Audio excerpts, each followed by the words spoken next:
ونصلی ونسلم علی رسول کریم اما بعد۔ سامعین گرامی قدر، پیر مہر علی شاہ صاحب نے ایک اصول لکھا ہے اپنی کتاب اعلاء کلمت اللہ کے اندر۔ وہ فرماتے ہیں کہ اہل سنت اور اہل بدعت کا فرق یہی ہے کہ اہل بدعت ایک دوسرے کی تکفیر کرتے ہیں اور اہل سنت جو ہے وہ تکفیر نہیں کرتے بلکہ خطا پر محمول کرتے ہیں۔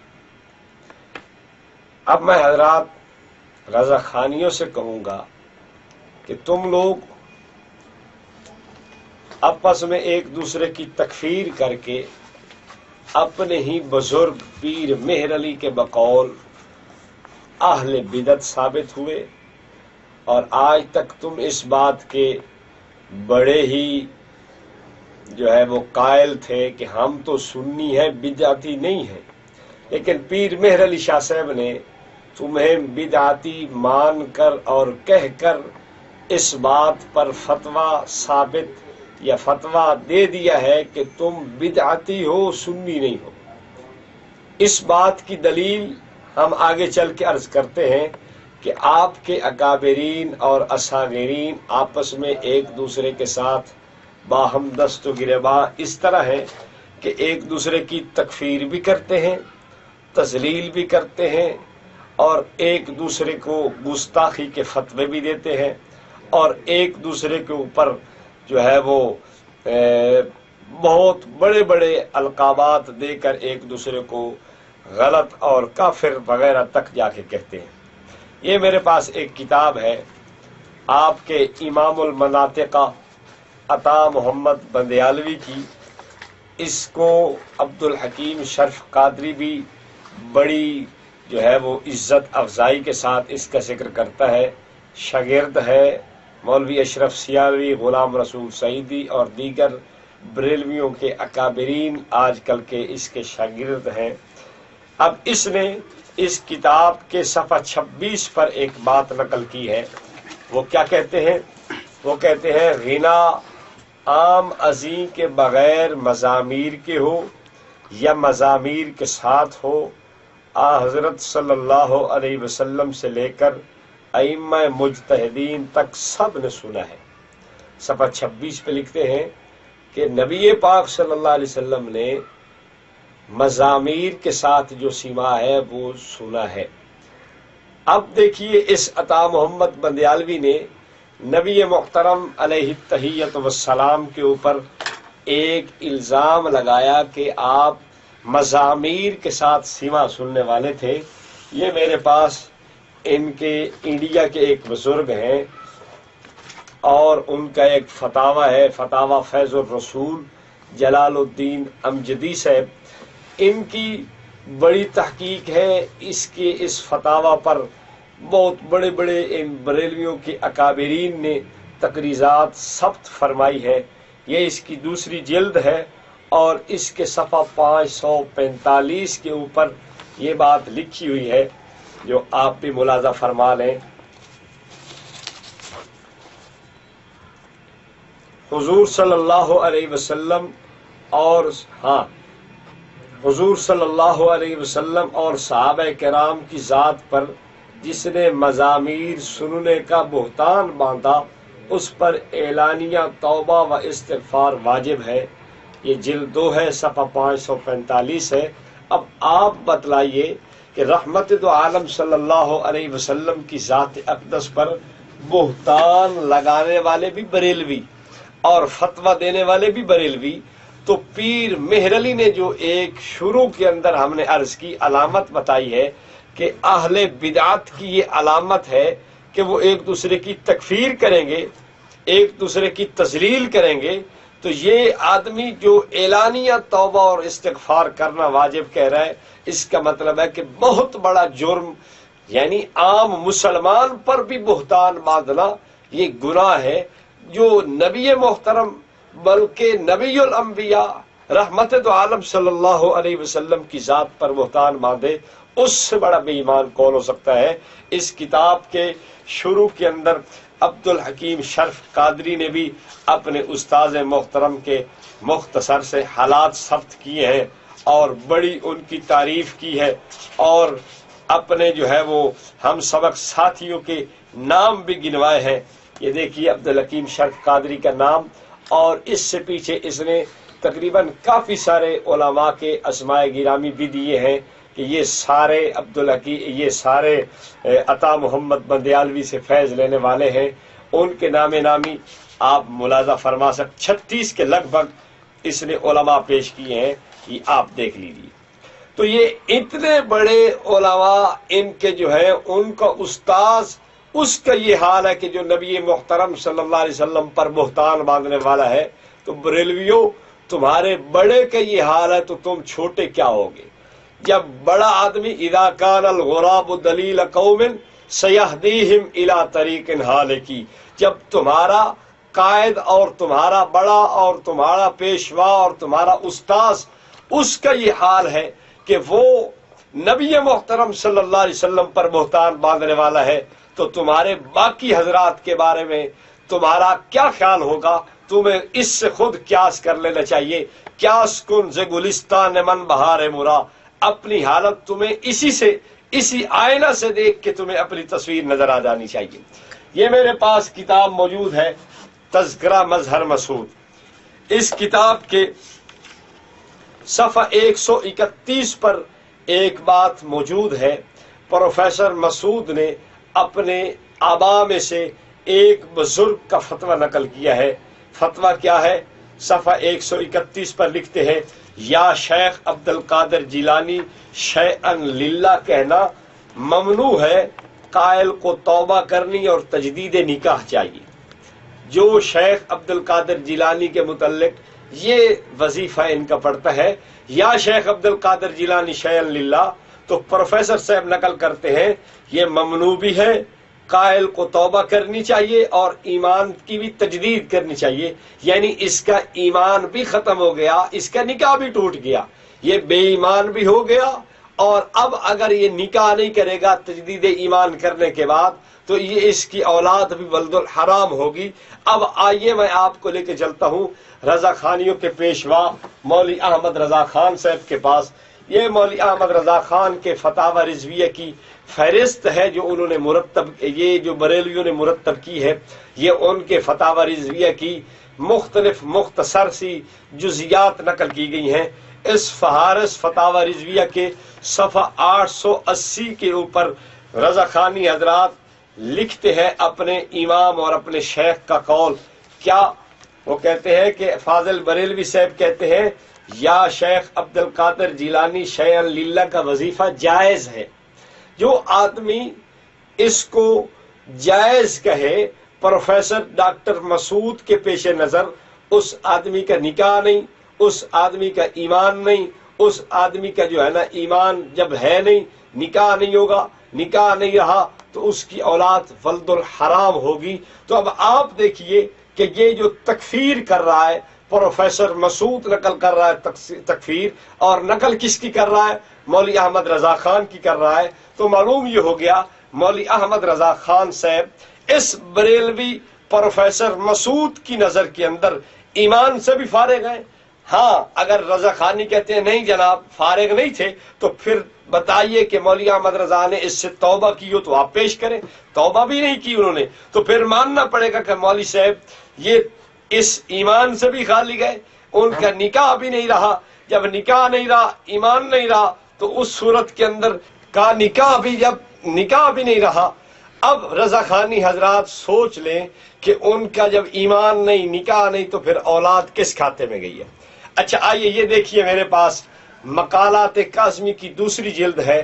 اس مقالات کاظمی کی دوسری جلد میں یا شیخ عبد القادر جیلانی شیئن للہ وظیفے کے متعلق فتویٰ کفر کا دینے والے، شرک کا دینے والے، اس کو کاظمی صاحب نے جو اس کی گت پکائی ہے اور جو اس کی جو ہے وہ تذلیل اور تکفیر اور اس کے متعلق جو گالیاں نقل کی ہیں وہ بھی آپ ملاحظہ فرما لیں۔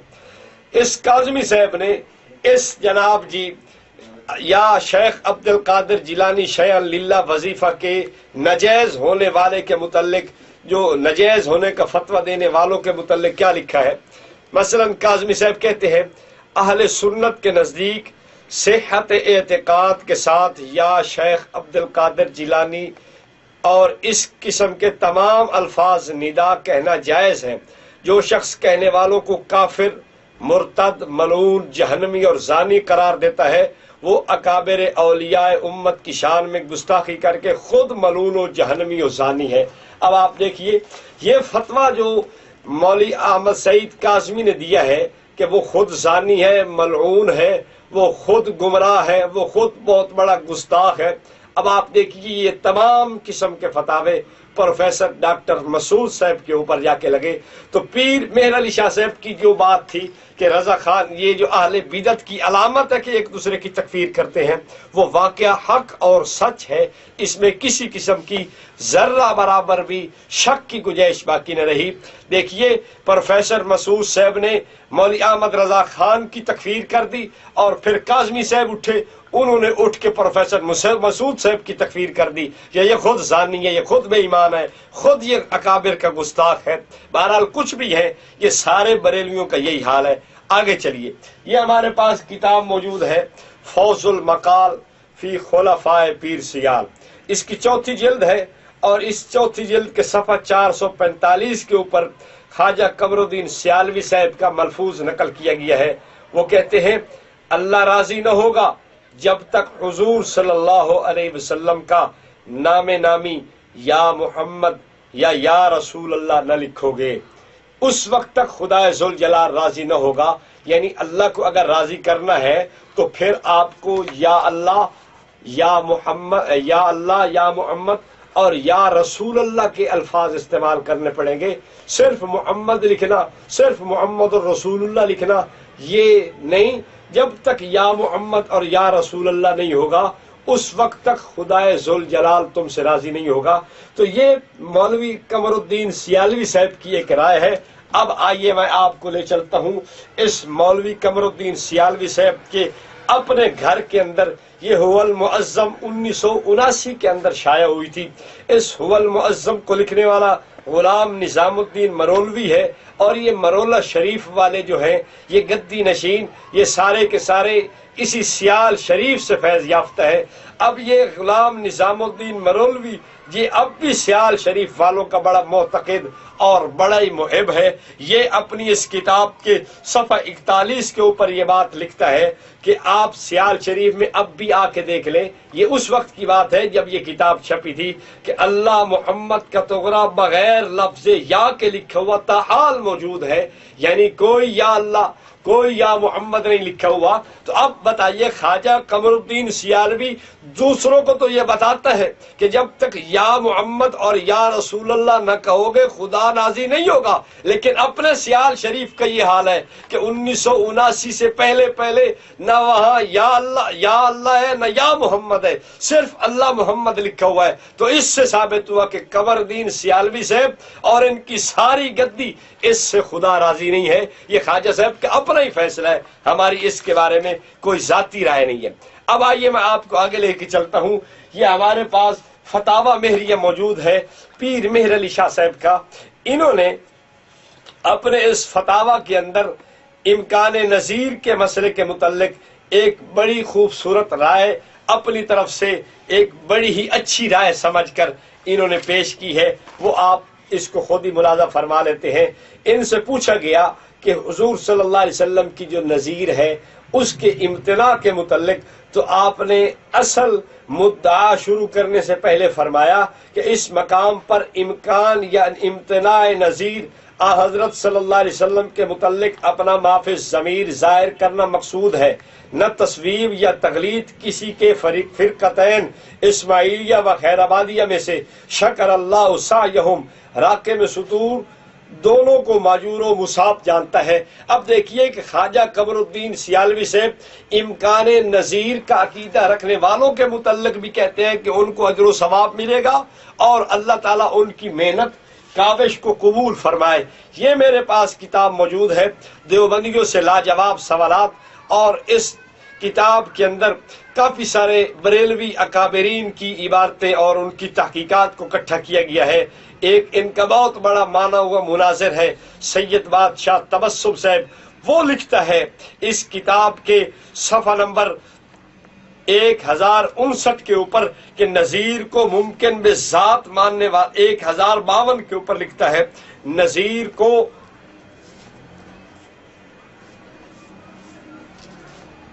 محال نہ مانا بلکہ ممکن مانا تو آپ ختم نبوت کے منکر اور کذب الہیہ کے قائل ٹھہرے، اور یہ بھی کفر ہے۔ اب آپ بتائیے ان کے نزدیک امکان نظیر کا عقیدہ یہ کفر ہے، یہ کذب الہیہ کو مشتمل اور کذب الہیہ کو مستلزم ہے۔ یہ کہتے ہیں اس کتاب میں کہ اگر یہ مان لیا جائے کہ نبی محترم صلی اللہ علیہ وسلم کی نظیر ممکن ہے تو پھر یہ بات کذب الہیہ کو جا کے لازم ٹھہرے گی، یعنی یہ خدا کے جھوٹا ہونے کے لیے یہ بات دلیل بنتی ہے، اور رحمت دو عالم صلی اللہ علیہ وسلم کی ختم نبوت کا بھی انکار جا کے بنتا ہے، اور یہ رحمت دو عالم صلی اللہ علیہ وسلم کی ختم نبوت کا بھی تردید اور رحمت دو عالم صلی اللہ علیہ وسلم کی ختم نبوت کو بھی ٹھکرانا جا کے بنتا ہے۔ جبکہ پیر مہر علی شاہ صاحب کہتے ہیں کہ میں ان کی اس کاوش کے اوپر خدائے ذوالجلال سے اجر و ثواب کی امید رکھتا ہوں، ماجور و مصاب سمجھتا ہوں۔ اب آپ آئیے اسی دیوبندیوں سے لاجواب سوالات کے صفحہ 126 کو دیکھ لیجئے۔ اس 126 صفحہ کے اوپر یہ بات صاف موجود ہے، جس طرح مسلمان کو کافر کہنا کفر ہے، اسی طرح کسی کافر کو مسلمان کہنا بھی کفر ہے۔ جس طرح کسی مسلمان کو کافر کہنا کفر ہے، اسی طرح کسی کافر کو مسلمان کہنا بھی کفر ہے۔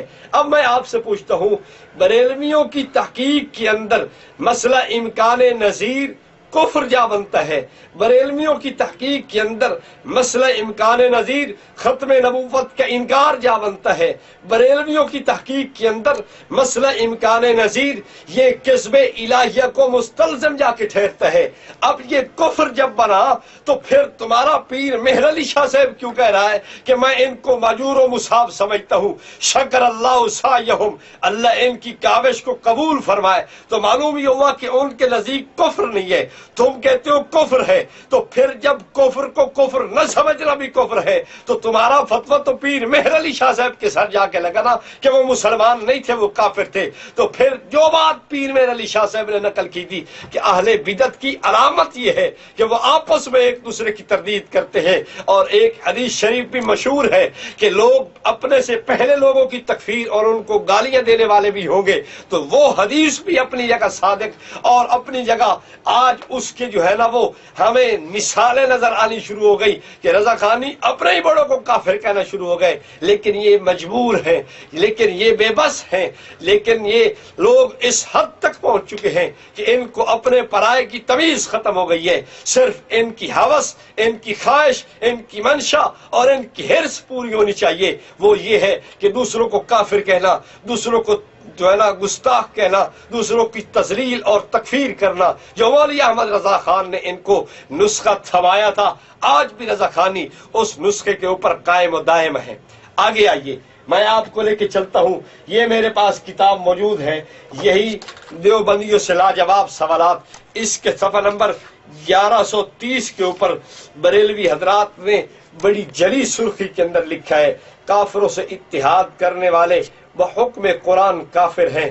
اب آپ دیکھیے، جب فتویٰ انہوں نے خود لکھ دیا، اب میں پوچھتا ہوں بریلویوں سے، یہ تمہارا نورانی میاں جس کو تم شاہ احمد نورانی کہتے ہو، جس کی تم اتنی جناب عظمت بیان کرتے ہوئے کہہ گئے کہ جس نے نبوت کی زیارت نہیں کی وہ شاہ احمد نورانی کی زیارت کر لے، یہ نورانی میاں، اس کے متعلق ان کے ممدوح حضرات نے، ان کے جو ہے نا تعریف کرنے والے حضرات نے بڑی ہی تعریفوں کے پل باندھے ہیں۔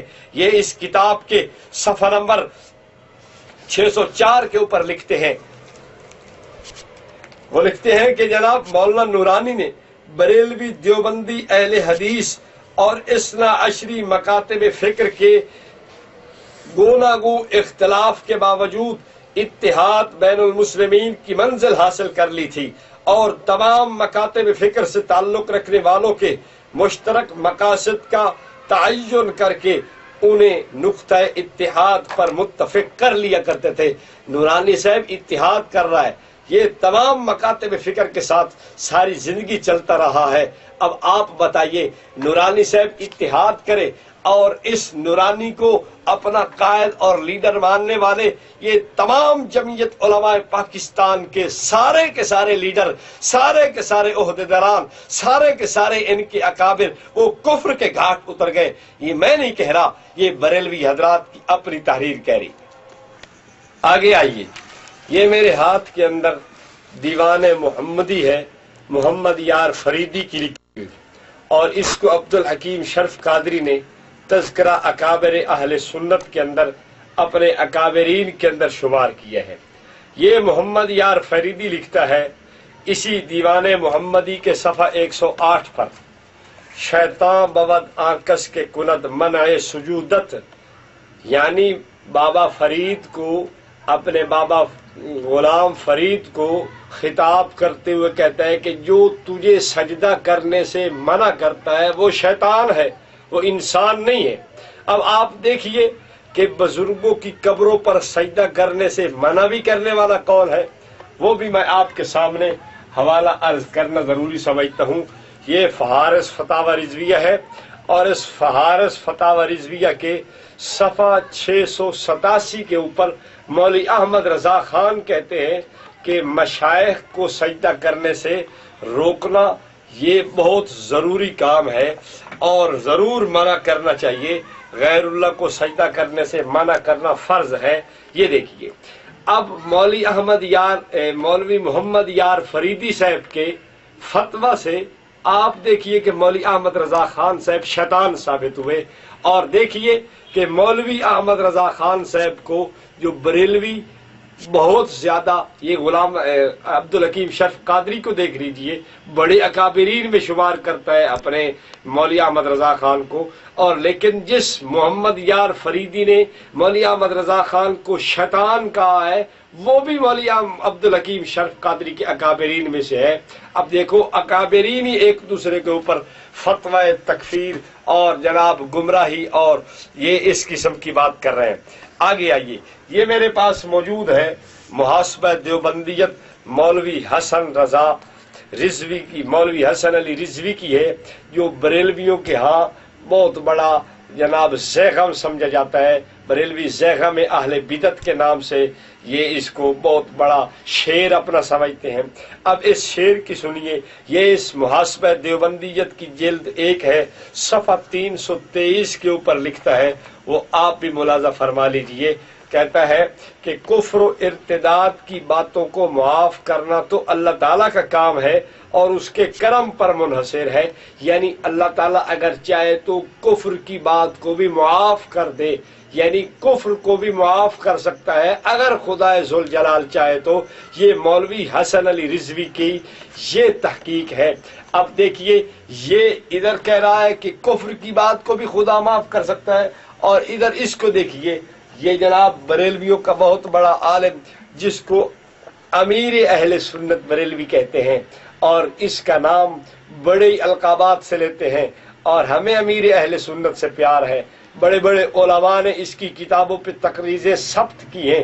یہ اس امیر ان کے جناب محمد الیاس قادری اتاری صاحب کی کتاب ہے، کفریہ کلمات کے بارے میں سوال و جواب۔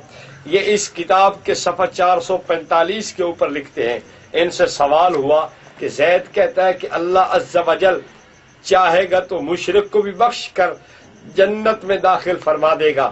جواب، زید بے قید کا یہ قول کفریہ ہے۔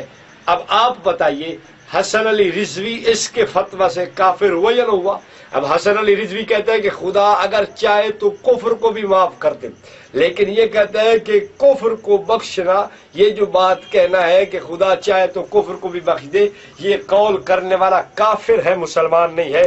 خدا را آپ بتائیے، میری ان تمام معروضات کو آپ بالکل ٹھنڈے دل سے سوچیں۔ میں نے جو نقطہ آغاز میں بات کی تھی کہ اہل بدعت کی یہ علامت ہے کہ ایک دوسرے کی تکفیر کرتے ہیں، تفسیق کرتے ہیں، تذلیل کرتے ہیں، جو انہوں نے کہا ہے۔ تو اب آپ دیکھیے کہ خود میں اپنے اس دعوے کے اوپر کافی ساری دلائل پیش کر کے اپنے اس دعوے کو موجہ اور موضح اور مبین کر چکا ہوں، واضح کر چکا ہوں کہ یہ بات کہنا بالکل غلط ہے کہ ہم بریلوی سنی ہیں اور باقی سارے جو ہے وہ گستاخ رسول ہیں، مسلمان نہیں ہے۔ نہیں بھائی، تو سنی نہیں ہے، تو بدعتی ہے۔ جو علامت اہل بدعت کی تمہارے بڑوں نے بتائی ہے وہ تمہارے اندر ہی تو صادق آ رہی ہے، اور کس کے اندر صادق آئے گی؟ آئیے، یہ میرے ہاتھ میں میرۃ العاشقین ہے، یہ جناب خواجہ شمس الدین سیالوی صاحب کے ملفوظات کا مجموعہ ہے، اور اس کے اندر خواجہ صاحب کی باتوں کو نقل کیا گیا ہے۔ یہ بات روز روشن کی طرح واضح ہے کہ مولوی احمد رضا خان حقہ پینے کے بہت بڑے عادی تھے اور حقہ دبا کے پیتے تھے۔ اب حقے کے اوپر جو فتوے انہوں نے لگائے ہیں وہ میں آپ کو پڑھ کے سناتا ہوں، وہ بھی سن لیں۔ مولوی احمد رضا خان صاحب کی عادت تھی کہ حقہ ان کی مرغوب غذا تھا، اٹھتے بیٹھتے سوتے کھاتے پیتے ان کو حقے کے علاوہ چین نہیں آتا تھا، حتیٰ کہ ان کو عشق اتنا تھا حقے کے ساتھ، انہوں نے یہ بھی فتویٰ دیا کہ حقے کے پانی کے ساتھ وضو بھی جائز ہے، اور حقے کے جناب انہوں نے بڑے تقدس اور بڑے فضائل مناقب بیان کیے، اور جو علماء نے حقے کی کراہت کے متعلق فتوے دیے تھے انہوں نے یہ بھی کہہ دیا کہ نہیں نہیں یہ فتوے ٹھیک نہیں ہے اور حقہ جو ہے نا وہ جائز ہے۔ اب آپ سنیے کہ مولوی احمد رضا خان کی گت جو خواجہ شمس الدین سیالوی جو پیر مہر علی شاہ صاحب کے بھی پیر ہیں اور خواجہ قمر الدین سیالوی کے بھی اکابرین میں سے ہے، خواجہ ضیاء الدین سیالوی کے بھی اکابرین میں سے ہے، خواجہ محمد دین سیالوی کے بھی اکابرین میں سے ہے، وہ خواجہ شمس الدین سیالوی صاحب اس حقے کے متعلق کیا فرما رہے ہیں، کیا فتوے لگا رہے ہیں، کیا تنقید اور تردید کر رہے ہیں، وہ میں پڑھ کے آپ حضرات کے سامنے وہ رکھنا چاہتا ہوں۔ وہ مختصراً جو انہوں نے لکھا ہے وہ میں عرض کرتا ہوں۔ وہ کہتے ہیں کہ جس طرح حقے کی نئے اندر سے سیاہ ہوتی ہے اسی طرح حقہ نوش کے اندرون بھی دھوئے سے سیاہ ہو جاتا ہے، یعنی حقے کے اندر جو کانا ہوتا ہے یہ اندر سے بھی سیاہ ہو جاتا ہے، اس طرح یہ حقہ پینے والے کا اندر بھی سیاہ ہو جاتا ہے۔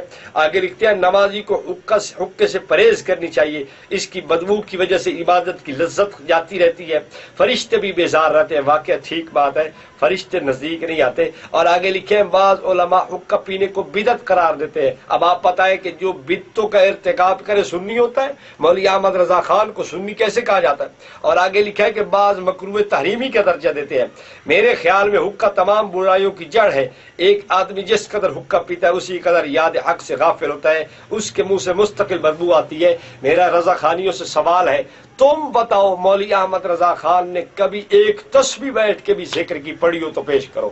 اس کی سوانح حیات، اس کی تصانیف کے اندر یہ بات نہیں ملتی کہ اس نے ذکر کے اوپر زور دیا ہو، اس نے درود پاک کی بیٹھ کے تسبیحات پڑھی ہو۔ نہیں نہیں نہیں، اس قسم کی باتوں سے اسے کیا غرض تھی؟ آگے لکھا ہے حقہ نوش ان پٹیوں پر ہاتھ ملتے ہیں اور پھر اسی حالت میں اپنے کپڑوں پر ہاتھ لگاتے ہیں، پھر انہی کپڑوں سے نماز بھی پڑھ لیتے ہیں، تو یہ نماز کس طرح صحیح ہوئی؟ اس طرح جہاں حقہ ہوتا ہے وہاں اکثر جاہل لوگ جمع ہو کر خرافات اور ہزلیات میں وقت ضائع کرتے ہیں، اور یہ بات مشہور تھی۔ پروفیسر ڈاکٹر مسعود نے فاضل بریلوی اور ترک موالات کے صفحہ 5 کے اوپر لکھا ہے۔ ایک فاضل ہمیں کہنے لگے کہ مولوی احمد رضا خان تو جاہلوں کے پیشوا ہے، تو اب آپ دیکھیے کہ وہ جو جاہلوں کے پیشوا ہیں خواجہ صاحب بھی یہی کہہ رہے ہیں کہ حقے کی یہ نوست ہے کہ جاہل لوگ آ کے وہاں بسیرا کرتے ہیں، اور خواجہ صاحب آگے کہتے ہیں تمام گناہوں کا امام حقہ ہے، جہاں حقہ ہو وہاں پوست کا بھی احتمال ہوتا ہے، جب یہ دونوں جمع ہو جائیں تو بھنگ اور افیون کا بھی احتمال ہوتا ہے، جب یہ تینوں جمع ہو جائیں تو شراب اور کباب کا بھی گمان ہوتا ہے۔ علی ھذا القیاس حقہ گناہوں کے بھنور میں جکڑ دیتا ہے، حقہ نوش کا دل سیاہ ہو جاتا ہے، گناہوں کی سیاہی رفتہ رفتہ دل پر غلبہ کر لیتی ہے اور نور ایمان زائل ہو جاتا ہے۔ اب آپ بتائیے خواجہ صاحب جب کہہ رہے ہیں کہ ایمان سے بھی آدمی ہاتھ دھو بیٹھتا ہے تو پھر بات سمجھ لینی چاہیے کہ مولوی احمد رضا خان تمام قسم کی ان قواؤں کا حامل تھا اور جامع تھا، اور ان تمام قسم کی قواؤں کو اٹھانے والا تھا۔ تو ہم رضا خانیوں سے کہیں گے کہ دیکھو تمہارے ہی بڑوں نے لکھا ہے کہ حقہ پینے والا ایسی خباثتوں اور اس طرح کی برائیوں کے اندر مبتلا ہو جاتا ہے، تو تمہیں تسلیم کر لینا چاہیے کہ مولوی احمد رضا خان حقہ پی پی کر اس کا اندر تباہ ہو گیا تھا۔ آگے آئیے، یہ میرے پاس کتاب ہے محاسبہ دیوبندیت، میں پہلے بھی اس کو پیش کر چکا ہوں۔ اس محاسبہ دیوبندیت کے صفحہ 167 کے اوپر مولوی احمد رضا خان کا وہ واقعہ کہ سیدی احمد جو ہے نا بدوی کبیر ان کے مزار کے اوپر ایک کنیز کو پیش جو ہے نا ہبہ کیا گیا تھا اور چڑھاوا چڑھایا گیا تھا، مولوی حسن علی رضوی اس کا جواب دیتے ہوئے کہتے ہیں کہ سید احمد بدوی کبیر کے مزار کے اوپر چڑھاوا نہیں چڑھایا گیا بلکہ اس کنیز کو ہبہ کیا گیا ہے۔ رضا خانیوں سے سوال یہ ہے کہ کنیز کو ہبہ کرنا، مزار پہ چڑھاوا چڑھانا، اس کا کیا فرق ہے؟ بھائی جو چیز چڑھاوا چڑھائی جاتی ہے وہ اس کو ہبہ بھی تو کی جاتی ہے نا۔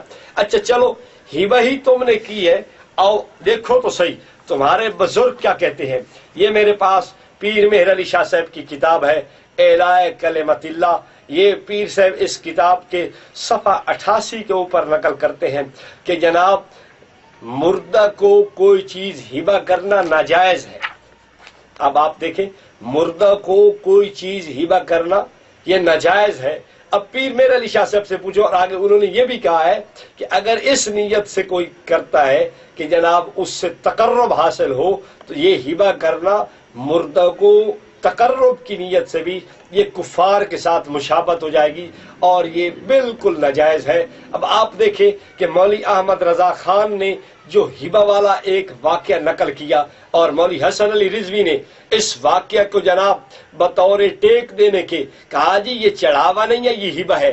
مولوی حسن علی رضوی صاحب تم کہتے ہو کہ میں نے بڑا جواب دیا ہے، علماء دیوبند جواب نہیں دے سکے۔ میں آپ سے پوچھتا ہوں تیرے جواب کو تو تیرے بڑے نہیں مانتے، تو کہتا ہے ہبہ کیا ہے ہم نے، لیکن یہ پیر مہر علی شاہ صاحب کہتے ہیں ہبہ مردہ کو کرنا ناجائز ہے، اور اس کے ساتھ اگر یہ فعل مردہ کے تقرب کے لیے ہو تو مشابہت فعل کفار کے ساتھ لازم آئے گی۔ کیا تم نے زندگی میں یہی ٹھیکہ اٹھا رہا ہے کہ ہم نے کافروں کی مشابہت کرنی ہے، سجدہ کرنا ہے، ہم نے دربار کو چومنا ہے، چاٹنا ہے قبر کو، مجوسیوں اور کافروں کی ہم نے جناب مشابہت اختیار کرنی ہے؟ اور تم جو مردوں سے مانگتے ہو جا کے، یہی پیر مہر علی شاہ صاحب صفحہ 67 کے اوپر لکھتے ہیں اگر کوئی شخص قبروں کا طواف کرے یا سجدہ کرے یا اس قسم کی دعا مانگے اے صاحب مزار میرا فلاں کام سر انجام دے دے، تو یہ بت پرستوں کے ساتھ مشابہت پیدا ہو جائے گی جو کہ ناجائز ہے۔ تو میں آپ سے پوچھتا ہوں یہ بت پرستوں سے مشابہت تم نے ہی سیکھی ہے؟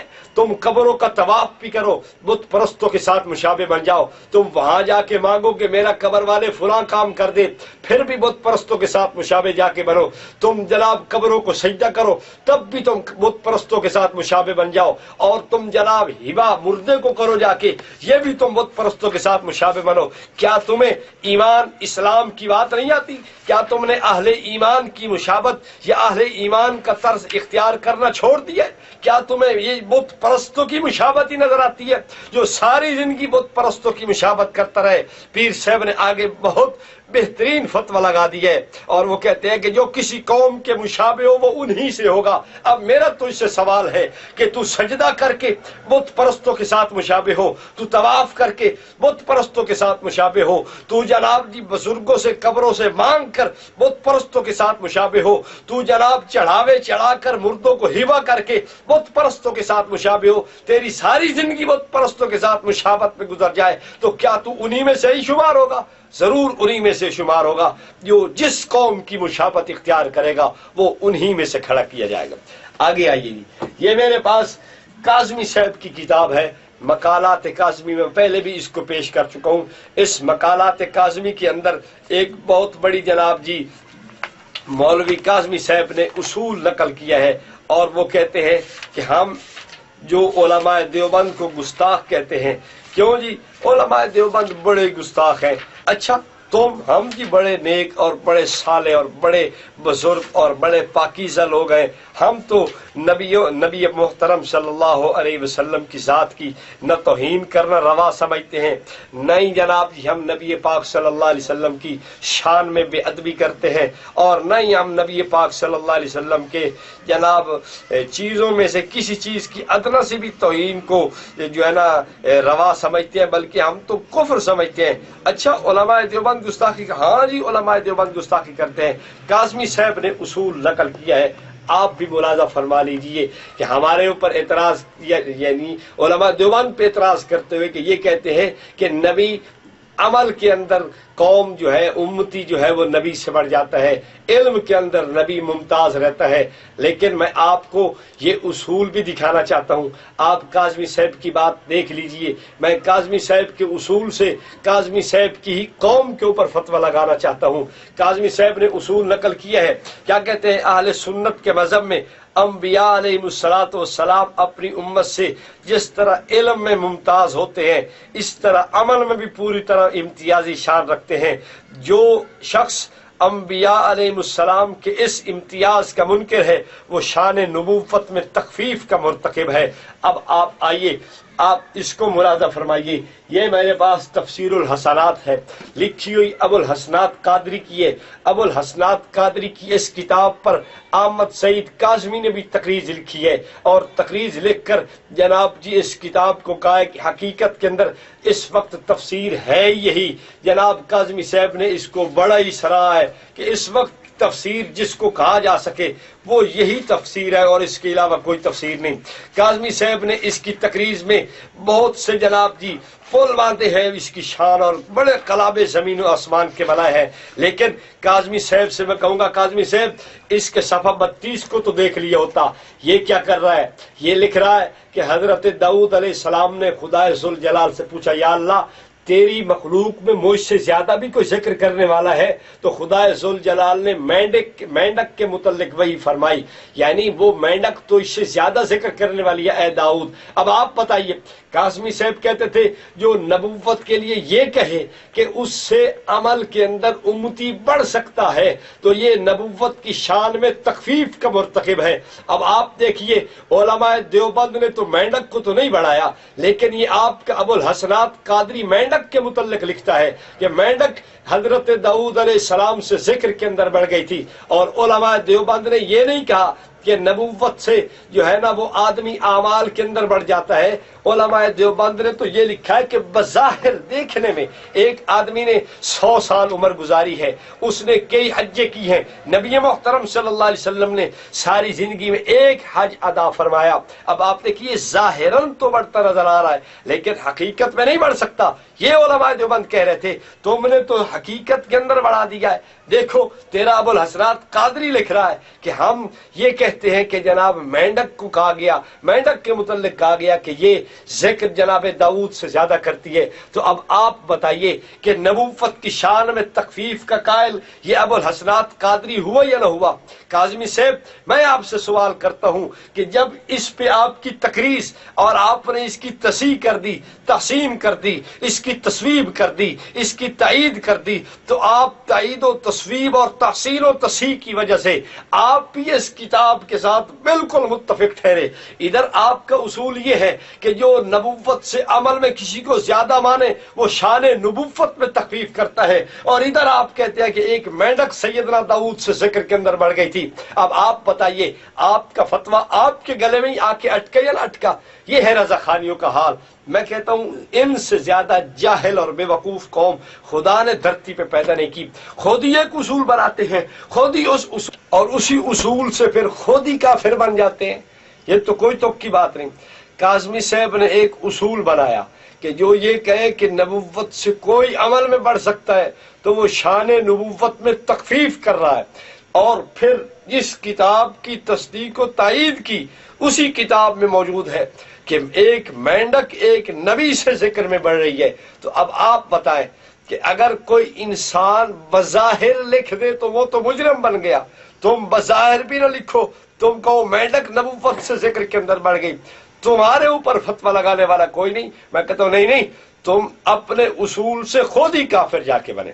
یہ میرے ہاتھ میں کاظمی صاحب کی کتاب ہے، مقالات کاظمی جلد 2، میں پہلے بھی اس کو پیش کر چکا ہوں۔ اس کے اندر کاظمی صاحب نے صفحہ 295 کے اوپر ایک اصول اور تیار کیا ہے۔ کہتے ہیں کہ اہل سنت کا مسلک ہے کہ کسی مخلوق کے مقابلے میں حضور صلی اللہ علیہ وسلم کے لیے علم کی کمی ثابت کرنا حضور کی شان اقدس میں بدترین گستاخی ہے۔ صفحہ 295۔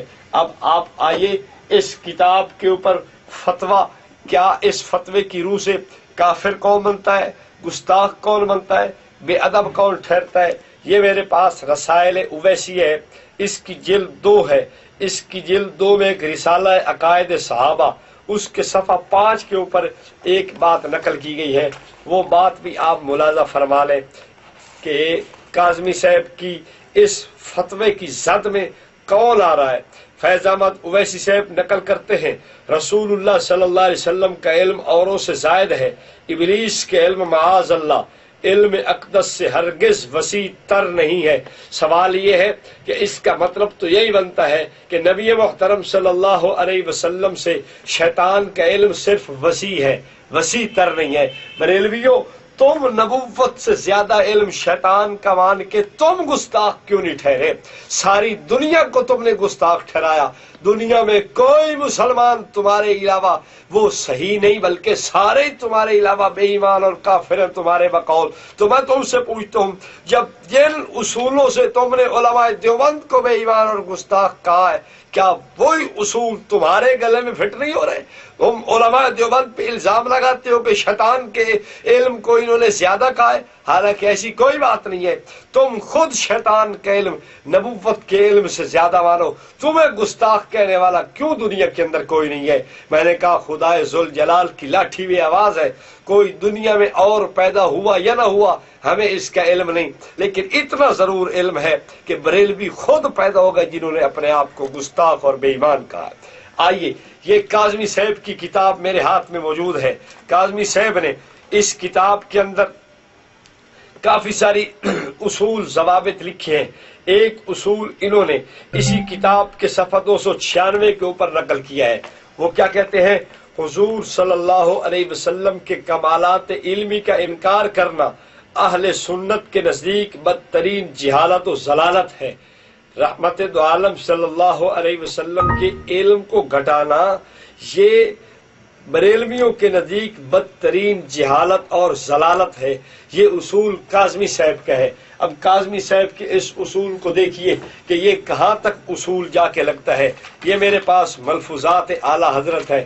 اس ملفوظات اعلیٰ حضرت کے صفحہ نمبر 354 کے اوپر مولوی احمد رضا خان نے ایک واقعہ نقل کیا ہے۔ وہ واقعہ میں پڑھ کے آپ کو سنانا چاہتا ہوں، آپ خود اس واقعے کو دیکھ کے اندازہ لگائے کہ نبوت کی شان کو گھٹا کون رہا ہے۔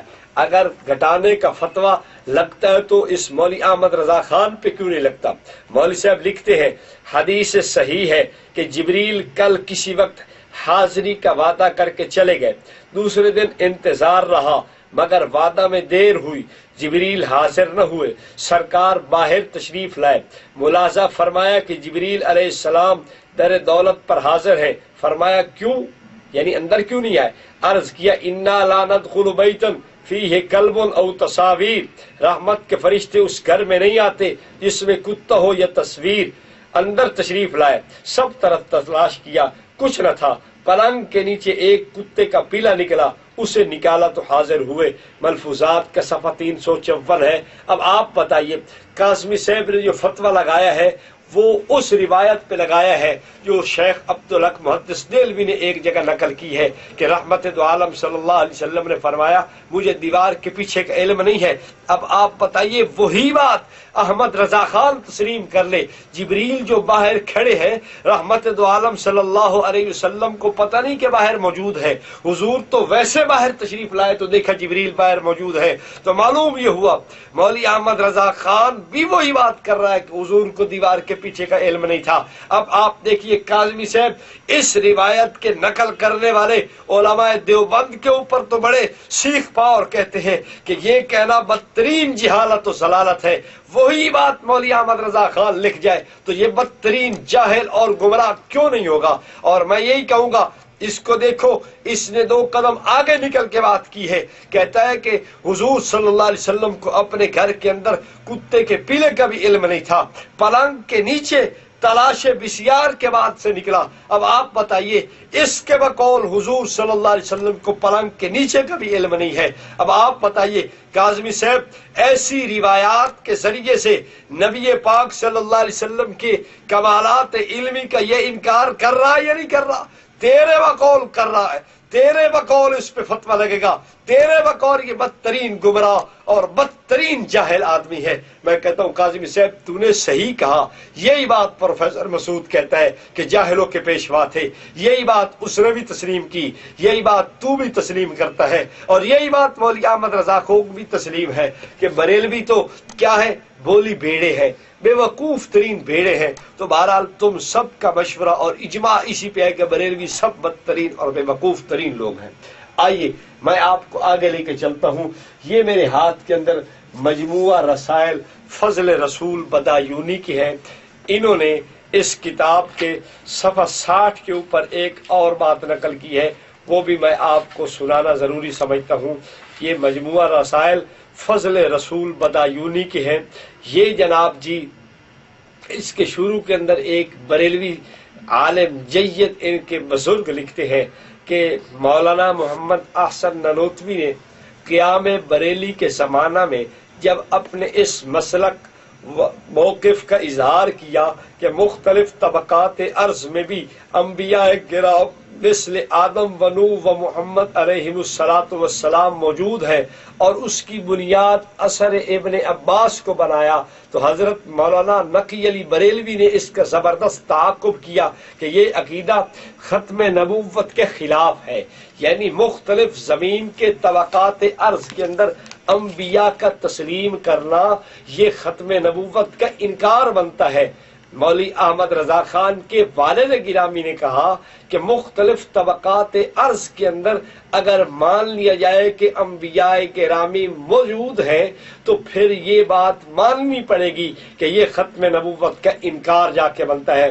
اب آئیے میں بریلوی حضرات کے گھر سے یہ بات دکھاتا ہوں کہ ان کے اپنے بڑوں نے بھی یہ بات تسلیم کی ہے کہ اس زمین میں نہیں اور جہان کے اندر، یعنی مختلف طبقات میں اگر کوئی مانتا ہے کہ مختلف انبیاء موجود ہیں تو ہم یہ نہیں کہتے کہ وہ آدمی بے ایمان ہے یا وہ آدمی کافر ہے، ہم کہتے ہیں کہ وہ آدمی ٹھیک ہے مسلمان ہے، یہ درست ہے، یہ بات ہو سکتی ہے، یہ بات اس کے تسلیم کرنے سے انکار نہیں کیا جا سکتا۔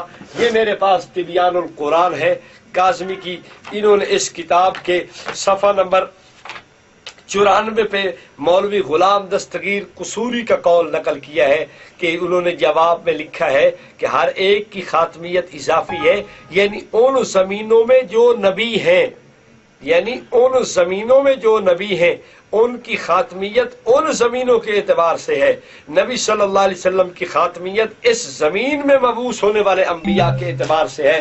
مبعوث فرمائیے کہ غلام دستگیر قصوری نے وہ بات کہہ دی ہے جس کو نقی علی خان عقیدہ ختم نبوت کا انکار کہتا ہے۔ تو میں پھر پوچھوں گا رضا خانیو، تمہارے نزدیک جو چیز ختم نبوت کا انکار بنتی ہے وہی غلام دستگیر قصوری تسلیم کرتا ہے۔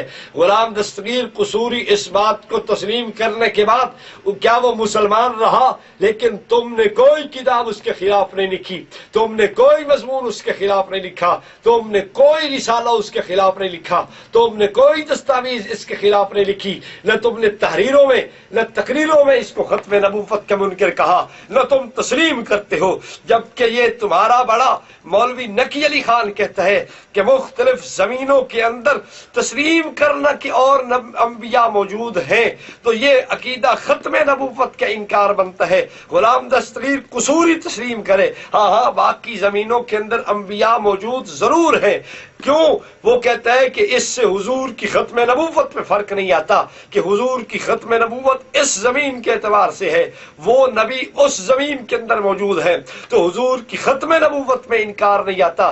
نقی علی خان کہتا ہے ختم نبوت کا انکار ہے، دستگیر قصوری کہتا ہے یہ ٹھیک ہے ختم نبوت کا انکار نہیں ہے۔ تو میں رضا خانیوں سے پوچھوں گا کیا تم نے اس کو مولوی احمد رضا خان کے باپ کے فتوے سے ختم نبوت کا منکر تسلیم کیا؟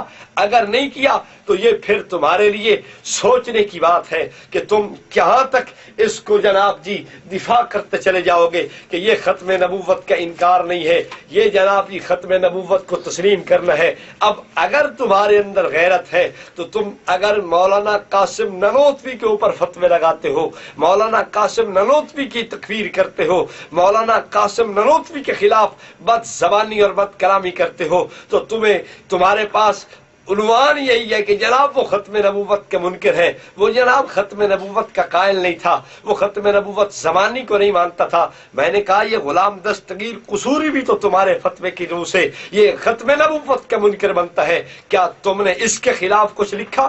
کیا تم نے اس کے خلاف کچھ چھاپا؟ کیا تم نے اس کے خلاف کوئی اپنی تحقیق اور تدقیق پیش کی؟ کیا تم نے اس کے خلاف کوئی اپنے عنوان کے ساتھ جلسے کیے، تقریر و تحریر کی؟ اگر نہیں کی تو پھر ہمارا سوال یہ ہے، یہ خیانت کیوں، یہ دوغلا پالیسی کیوں، یہ نبوت کی شان کے اوپر یہ اس قسم کا دوہرا انداز کیوں ہے؟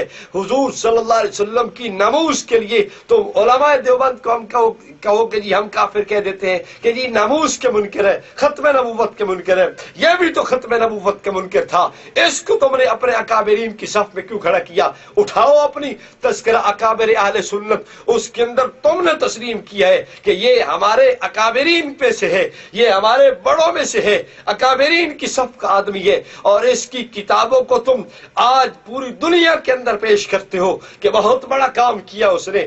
اگر تمہارے فتوے سے ختم نبوت کا منکر تھا تو تم نے اس کو ختم نبوت کا منکر تسلیم کر کے کافر کیوں نہیں کہا؟ آئیے، یہ میرے پاس ایک اور کتاب ہے، یہ جناب عبارات اکابر کا تحقیقی و تنقیدی جائزہ ہے، یہ غلام نصیر الدین سیالوی کی ہے۔ یہ لکھتا ہے اگر نانوتوی صاحب ختم زمانی کے قائل تھے تو وہ اثر ابن عباس کی تصحیح و تقویت کیوں کر رہے ہیں؟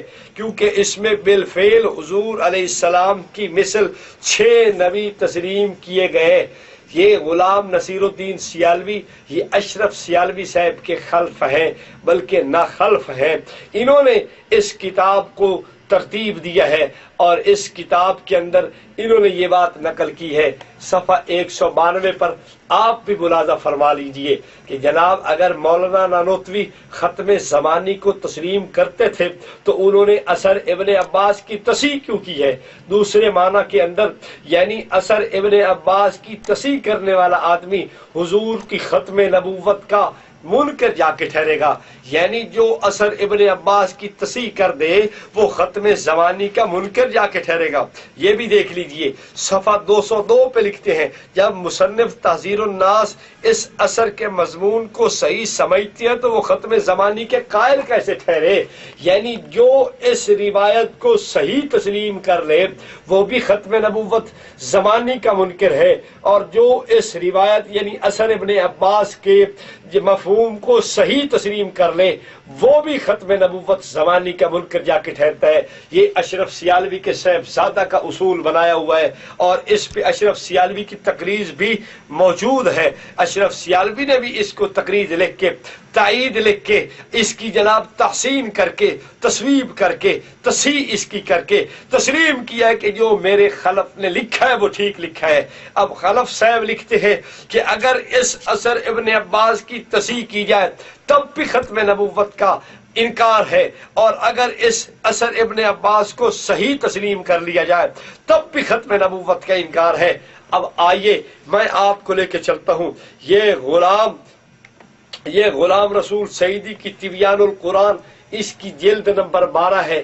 اس جلد نمبر 12 کے اندر میں آپ کو دکھاتا ہوں کس کس نے اس اثر ابن عباس کی تصحیح کی ہے۔ رضا خانیوں سے پھر میں سوال کروں گا، اگر مولانا نانوتوی کا قصور یہی ہے کہ انہوں نے اس اثر ابن عباس کی تصحیح کی ہے تو پھر آؤ میں دکھاتا ہوں تمہیں کہ بڑے بڑے اکابرین اور اسلاف امت اس روایت اور اس اثر کی تصحیح کر کے اس اثر کی تصحیح کرتے نظر آتے ہیں۔ تو جو فتویٰ تم نے مولانا نانوتوی پہ لگایا تھا، تمہاری جرت اور غیرت کا یہ تمہیں سوال تھا کہ وہی فتویٰ تم ان اکابرین پہ لگاتے۔ غلام رسول سعیدی نے اس کتاب کے صفحہ 92 کے اوپر لکھا ہے، امام حاکم نے کہا یہ حدیث صحیح الاسناد ہے۔ امام بخاری اور امام مسلم نے اس کو روایت نہیں کیا۔ حافظ ذہبی نے بھی کہا یہ حدیث صحیح ہے، اور آگے لکھتی ہے امام ابو بکر احمد بن حسین بیہقی نے اس حدیث کو 2 سندوں سے روایت کیا ہے۔ ایک سند ہے از عطا بن صائب از ابی الزحا از ابن عباس، اور دوسری سند ہے از عمر بن مرہ از ابی الزحا از ابن عباس رضی اللہ عنہما۔ امام بہقی کہتے ہیں اس حدیث کی سند حضرت ابن عباس سے صحیح ہے۔ اور آگے آئیے، صفحہ 93 پہ لکھا ہے، حافظ اماد الدین اسماعیل بن عمر بن کثیر شافعی رحمہ اللہ نے اپنی تفسیر میں 7 زمینوں سے متعلق اثر ابن عباس کو امام بہقی کی کتاب الاسماء والصفات کتاب الاسماء والصفات کے حوالے سے نقل کیا ہے، اور اس کی سند پہ کوئی تبصرہ نہیں کیا۔ اور آگے لکھا ہے امام بہقی نے کہا ہے اس حدیث کی سند صحیح ہے۔ آگے آئیے، میں آگے آپ کو لے کے چلتا ہوں۔ اس کتاب کے صفحہ 94 پہ لکھا ہے، حافظ جلال الدین سیوطی نے اس اثر کا ذکر امام ابن جریر، امام ابن ابی حاتم، امام حاکم اور ان کی تصحیح کے ساتھ، اور امام بہقی کی شعب الایمان اور کتاب الاسماء والصفات کے حوالوں سے کیا ہے۔ اور آگے آئیے، علامہ شہاب الدین سید محمود علوسی نے اس کے متعلق لکھا ہے کہ علامہ ابو الحیان ادلسی نے حضرت ابن عباس کے اس اثر کو موضوع قرار دیا ہے، لیکن میں کہتا ہوں اس اثر کے صحیح ہونے میں کوئی عقلی اور شرعی معنی نہیں ہے۔ آپ اس کے عکس اور ملاحظہ فرمائیں، پھر میں بات آگے لے کے چلتا ہوں۔ بھائی، ان سارے بزرگوں نے، امام حاکم نے، امام بہقی نے، امام ذہبی نے، امام سیوطی نے، امام امام ابن ابی حاتم نے، امام ابن کثیر نے اور سید محمود علوسی نے، جلال الدین سیوطی جیسے اکابرین نے اس اثر ابن عباس کی تصحیح کی ہے۔ رضا خانیوں، اگر تم اپنے قول میں سچے ہو، اگر تم اپنی بات میں سچے ہو، اگر تم اپنے اصول میں سچے ہو، اگر تم اپنے قانون میں سچے ہو، اگر تم اپنے ضابطے میں سچے ہو، تو تمہیں ماننا پڑے گا کہ یہ سارے اکابرین بشمول امام حاکم، امام ذہبی، جلال الدین سیوطی، ابن ابی حاتم، امام ابن جریر اور سید محمود علوسی جیسے اکابرین کے سارے منکر ختم نبوت جا کے بنے، رحمت دو عالم صلی اللہ علیہ وسلم کی ختم نبوت کے انکار کرنے والے جا کے بنے۔ تمہیں یہ کہنا پڑے گا اپنی زبان سے، مولانا نانوتوی اگر اس اثر ابن عباس کی تصحیح کر دے تو وہ تو ختم نبوت کے جا کے منکر ٹھہرے۔ یہ سارے اکابرین اس اثر کی تصحیح کر دے تو کیا یہ ختم نبوت کے منکر نہیں ٹھہریں گے؟ میرا خیال ہے رضا خانیوں نے یہ صرف اپنے پیٹ کی خاطر علماء دیوبند جو خاندان ولی اللہ کے جانشین تھے ان کی تکفیر کر کے صرف انگریز کو خوش کیا اور انگریز سے چندہ حاصل کرنے کے لیے یہ مذموم کوشش کی ہے، ورنہ حقیقت کے اندر کچھ نہیں ہے۔ میں آپ سے پوچھوں گا کہ یہ جو عبارات اکابر کا تنقیدی جائزہ لکھنے والا غلام نصیر الدین سیالوی کہتا ہے کہ اگر اس اثر کی تصحیح کی جائے تب بھی ختم نبوت کا انکار ہے، اگر اس اثر ابن عباس کے مضمون کو صحیح تسلیم کیا جائے تب بھی ختم نبوت کا انکار ہے۔ میں کہتا ہوں سیالوی صاحب، اگر غیرت ہے، اگر نہیں ہے تو اپنے باپ سے مانگ لے، اگر نہیں ہے تو اسے کہے احمد رضا کی قبر اکھیڑ کے لیا، اور غیرت اپنے اندر رکھ کے پھر اس بات کو دیکھ لے کہ اگر اس اثر کی تصحیح کرنے سے ختم نبوت کا انکار بنتا ہے تو یہ اتنے اکابرین اس اثر کی تصحیح کر کے ختم نبوت کے قائل کیسے ٹھہرے؟ اور اگر اس اثر کے مضمون کو صحیح تسلیم کرنا ختم نبوت کا انکار ہے تو پھر میں پہلے پیش کر چکا ہوں کہ غلام دستگیر قصوری نے اس اثر کے مضمون کو صحیح تسلیم کر کے لکھ دیا ہے کہ اس زمین میں نہیں اور زمینوں کے اندر انبیاء ہو سکتے ہیں، تو یہ اس اثر کے مضمون کو صحیح تسلیم کر کے یہ ختم نبوت کا منکر کیوں نہیں ٹھہرا؟ رضا خانیوں، شرم ہے تو ڈوب مرو، ورنہ یہ تمہیں تسلیم کرنا پڑے گا جو قانون اور ضابطہ علماء دیوبند کے لیے ہم نے بنایا تھا، اس ضابطے اور قانون سے نہ تمہارے بڑے بچتے ہیں نہ اکابرین اور اسلاف بچتے ہیں۔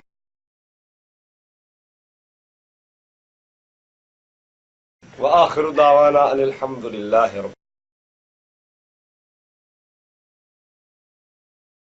العالمین۔